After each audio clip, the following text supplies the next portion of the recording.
ایک اور مسئلہ، نمازی کے سامنے سے گزرنا تو گناہ کی بات ہے، لیکن نمازی کے سامنے سے ہٹنا گناہ کی بات نہیں۔ مثال کے طور پر میں جب نماز سے فارغ ہوا تو میں نے دیکھا ہمارے پیچھے کوئی نماز پڑھ رہا ہے، تو میں اس کے سامنے سے ہٹ سکتا ہوں، یعنی جا سکتا ہوں۔ اس کو ہٹنا کہیں گے، گزرنا نہیں کہیں گے۔ حدیث پاک میں گزرنے سے منع کیا گیا ہے۔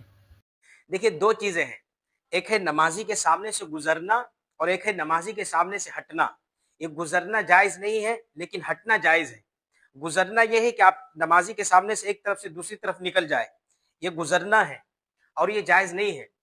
نبی کریم صلی اللہ علیہ وسلم نے ارشاد فرمایا کہ اگر نمازی کے سامنے سے گزرنے والے کو پتہ چل جائے کہ کتنا بڑا گناہ ہے، تو اگر اسے 40 سال بھی انتظار کرنا پڑے تو اس کو گوارا کر لے، لیکن نمازی کے سامنے سے نہ گزرے۔